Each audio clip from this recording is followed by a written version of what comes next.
So, ayun ngayon guys is, ang gagawin natin is mag-a-add tayo ng mga users tsaka admin account sa ginawa nating domain.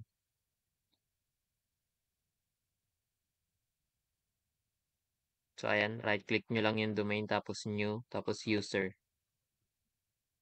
Sa area na to, lagay nyo lang yung user infos nyo.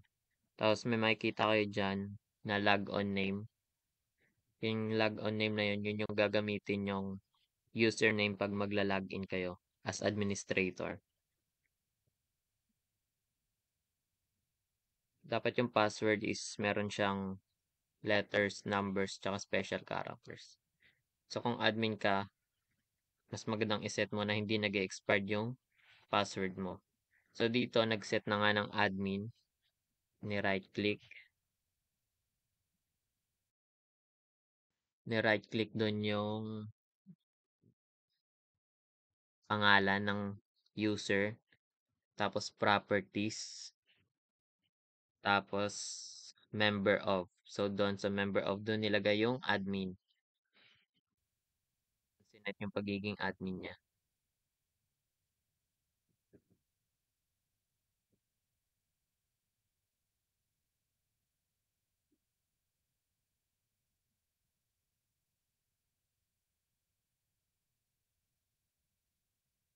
So and dito is gumawa ng bagong organizational unit, which is yung first year, BSIT S1A.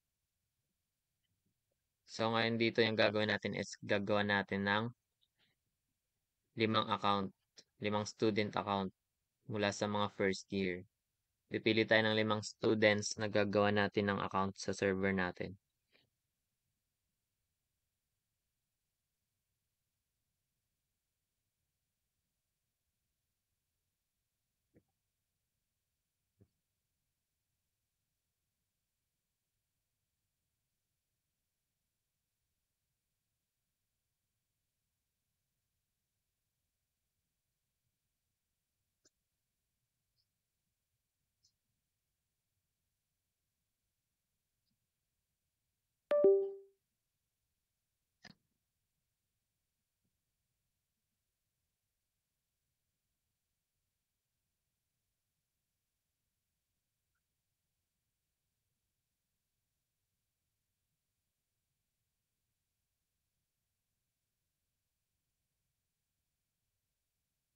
Ayun o, i-check nyo yung, pag normal na user lang is ilalagay, i-check nyo yung default na.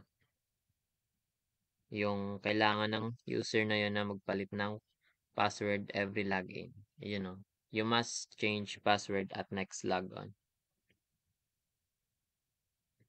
So, yung gamit pala natin ditong operating system is Server 2008.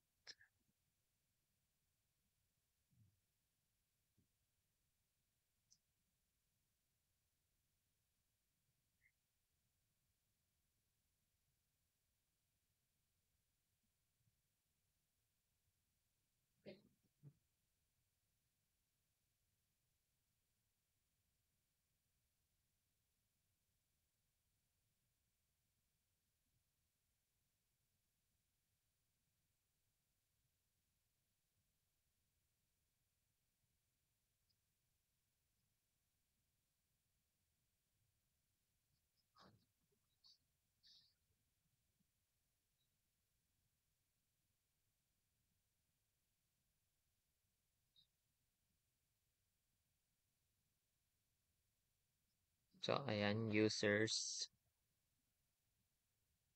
So, yung gagawin natin dito dahil tapos na natin yung 5 student sa first year na STEM is bagong organizational unit ulit. Yung gagawin natin, ayan, pipindutin natin yung domain ulit, tapos new user. New organizational unit. Tapos yung non-STEM naman na first year yung gagawa natin ng unit. Tsaka lalagyan ng 5 student accounts or user accounts.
So, and guys, so pangatlong organizational account na gagawin natin is which is yung second year na.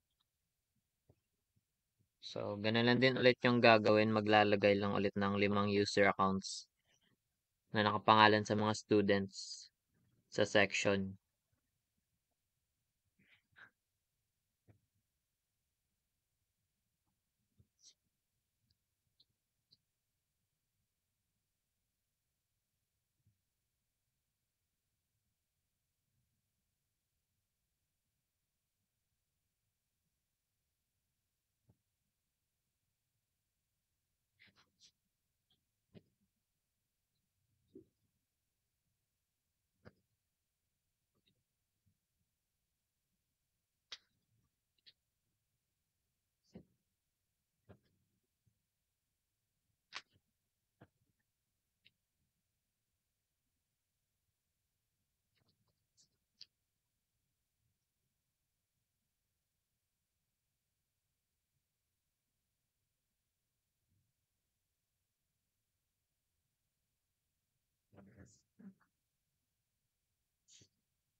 Tapos forward na natin.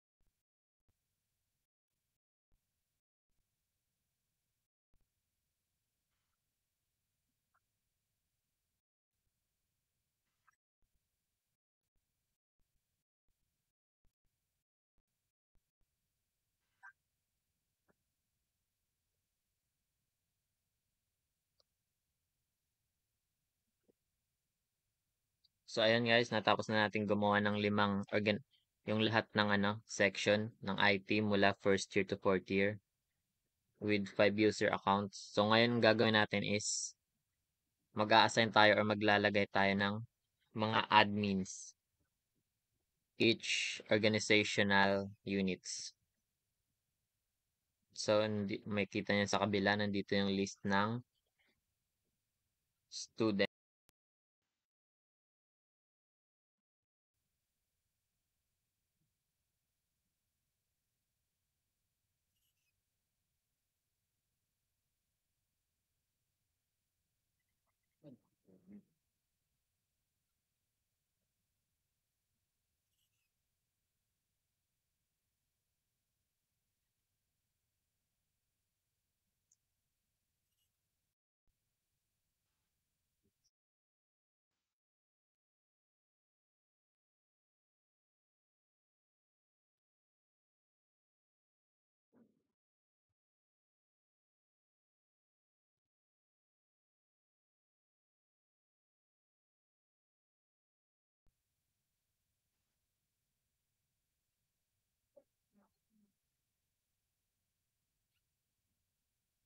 So, ayun nga, yung pinakauna ditong gagawin nating admin ay si Acosta, which is came from NS1A. So, ayun, nilog off na natin agad para matry natin kung makaka-login nga siya. Kung nagawa natin siyang admin. So, dito nagka-problema yung natin, hindi tayo makapag-type.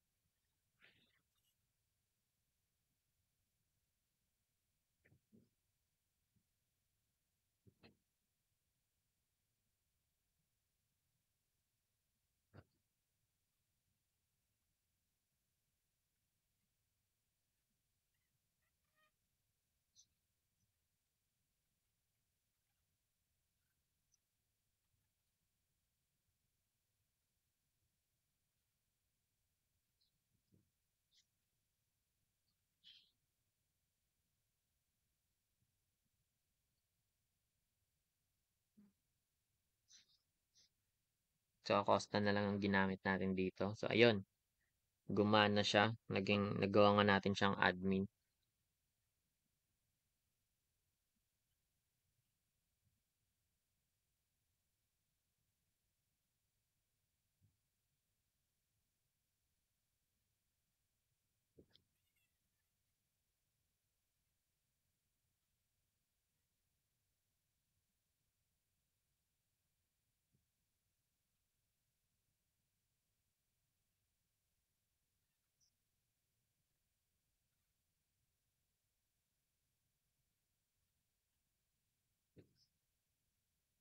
So, dito, gagawa naman natin yung president ng S2A.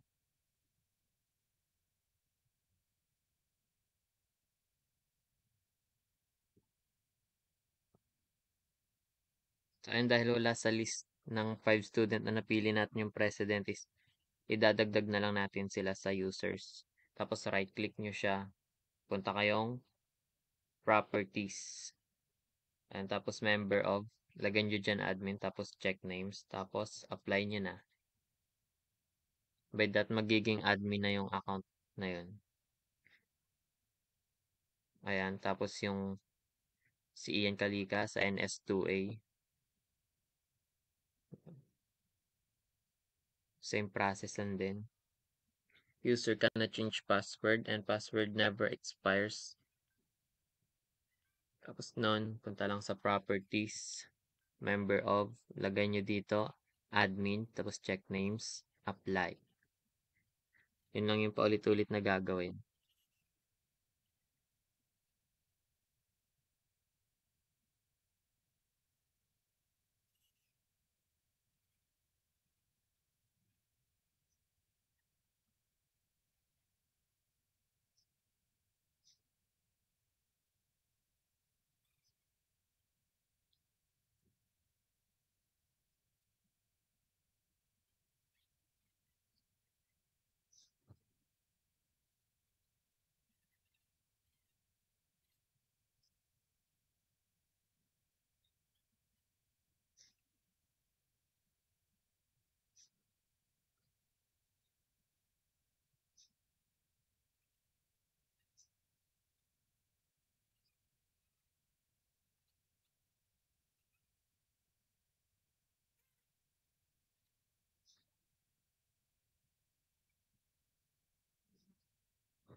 So, yun, merong isa ditong pangalan ng president na ayaw gumana ng pangalan niya. Ginawa natin doon dahil ayaw i-accept na bilang log-on name yung apelyido niya. First name na lang yung nilagay natin, which is yung kay Laika Marie.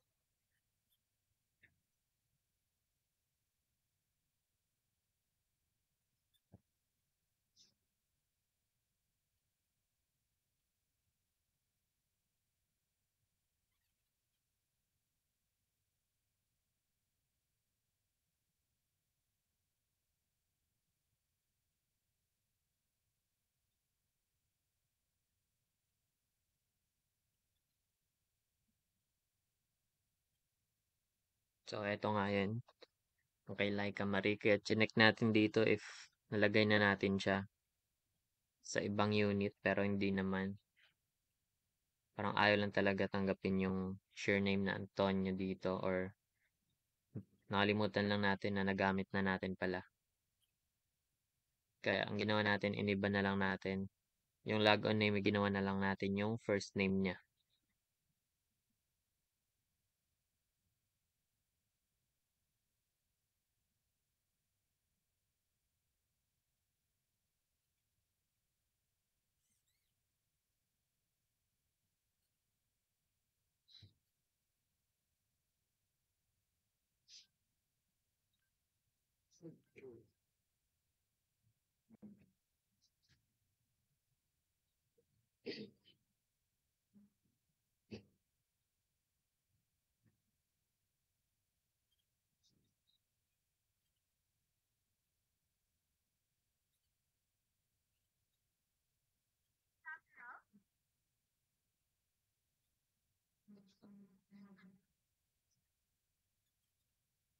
So, ayun dito guys. So, itry na natin yung mga admin accounts na nagawa natin. Una is yung sa president ng S1A. So, dito na set natin sa password niya is kailangan niya mag-change every login. So, yun nga.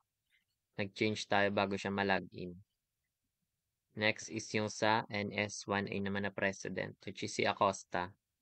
So, ayan, nakaka-login din yung account niya.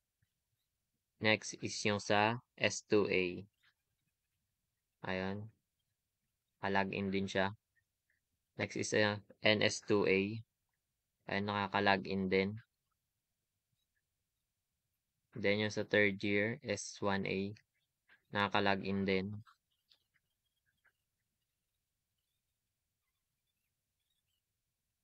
Ayan.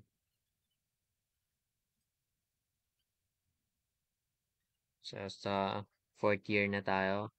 Nakaka-login din yung president nila.